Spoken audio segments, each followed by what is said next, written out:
দৰং ওদালগুৰি জিলাৰ সীমান্তৱৰ্তী বেছিমাৰী নিকটৱৰ্তী ২ নং মাধৱ গোহাঁই গাঁৱৰ পৰা মাজবাট আঞ্চলিক বন বিভাগে অবৈধ কাঠফলা মিলসহ বৃহৎ পৰিমাণৰ মূল্যৱান কাঠ জব্দ কৰিছে। অবৈধ বনজ সম্পদ ব্যৱসায়ৰ বিৰুদ্ধে বন বিভাগে অভিযান অধিক তীব্ৰ কৰাৰ মাজতে এই সফলতা লাভ কৰে। অবৈধ কাঠফলা মিল, মূল্যৱান কাঠ আৰু অবৈধ শিলবালি ব্যৱসায়ৰ বিৰুদ্ধে অব্যাহত আছে মাজবাট আঞ্চলিক বন বিভাগৰ অভিযান। দিনে নিশাই তৎপৰতাৰে বন বিভাগে চলাই আছে অবৈধ কাঠফলা মিল আৰু শিলবালি কঢ়িয়াই নিয়া ডাম্পাৰ ট্ৰেক্টৰৰ বিৰুদ্ধে বিশেষ অভিযান। গোপন তথ্যৰ ভিত্তিত মাজবাট আঞ্চলিক বন বিভাগৰ ভাৰপ্ৰাপ্ত ৰেঞ্জাৰ মিণ্টু বড়োৰ নেতৃত্বত বনকৰ্মীৰ এটা বৃহৎ দলে গোপন তথ্যৰ ভিত্তিত মাজবাট আঞ্চলিক বন বিভাগৰ ভাৰপ্ৰাপ্ত ৰেঞ্জাৰ মিণ্টু বড়োৰ নেতৃত্বত বনকৰ্মীৰ এটা বৃহৎ দলে দৰং ওদালগুৰি সীমান্তৱৰ্তী বেছিমাৰী নিকটৱৰ্তী ২ নং মাধৱ গোহাঁই গাঁৱত চলাই অভিযানত এটা অবৈধ কাঠফলা মিলৰ লগতে প্ৰায় ৪০ কিউবিক ফুট মূল্যৱান কাঠ জব্দ কৰিবলৈ সক্ষম হয়। জব্দ কৰা কাঠফলা মিল আৰু কাঠসমূহ পিছত মাজবাট আঞ্চলিক বন কাৰ্যালয়লৈ লৈ অনা হয়।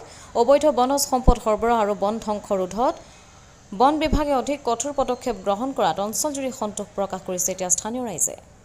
ধন্যবাদ দিছোঁ, কাৰণ আপোনালোকৰ যোগেদি কেইদিনমান আগত আমি যিহেতু কাঠৰ মিল সেনেকুৱাই দুখন ধৰিবলৈ সক্ষম হৈছিলোঁ। তাতে আপোনালোকে যোগেদি আমি এটা অনুৰোধ কৰিছিলোঁ, যাৰ ফলত আমি অবৈধ যিবিলাক জাগাত কাঠফালা মিল আছে আমি ইনফৰমেশ্যন দিবলৈ আপোনালোকৰ যোগেদি আমি অনুৰোধ কৰাৰ মৰ্মে ঠিক যোৱাকালি ৰাতিত আমাৰ খবৰ আহিলে।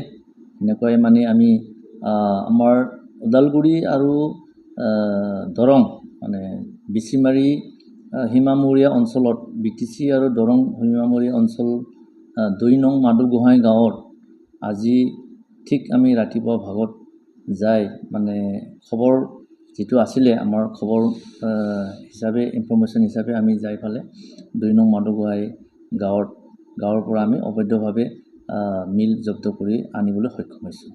ঠিক মূল্যৱান কাঠ এনেকুৱা ৪০ কিবিমান হ'ব, আছিল কেইটামান আমাৰ সেনেকুৱা আৰু মানুহ ভিৰ লাগি গ'ল।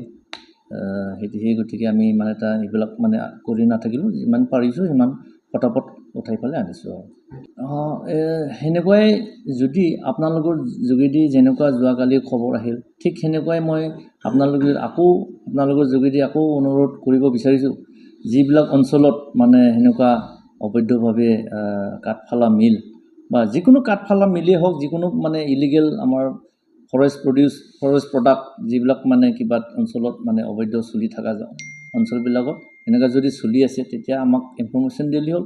আমাক বুলি নহয়, ডিপাৰ্টমেণ্টক খবৰ দিলেই হ'ল। যিহেতু ডিপাৰ্টমেণ্টক গভমেণ্টে ফ্ৰী হেণ্ড এৰি দিছে, আমি কাম কৰি খুব ভাল পাইছোঁ, খুব আনন্দ পাইছোঁ। কাৰণ সেনেকুৱা এতিয়া পূৰা এৰি দিছে, যি কৰি অবৈধ কণ্ট্ৰল কৰিব লাগে। সেইটোকে আমি খুব খবৰ পোৱা লগে লগে আমি একশ্যনটো কৰিবলৈ এতিয়া একশ্যন ল'বলৈ সক্ষম হৈ আছোঁ। আৰু সেনেকুৱাই গভমেণ্টক মই ধন্যবাদ দিছোঁ আপোনালোকৰ যোগেদি, কাৰণ ডিপাৰ্টমেণ্টক বহুত এনকাৰেজ কৰি আছে আৰু ফ্ৰী হেণ্ড কৰি দিছে, যাৰ ফলত আমি কিছুমান গাড়ী হওক, অবৈধ গাড়ী হওক, কাঠফালা মিলেই হওক ধৰিবলৈ সক্ষম হৈ আছোঁ। মাজবাটৰ পৰা অমৃত নিউজ 24/7।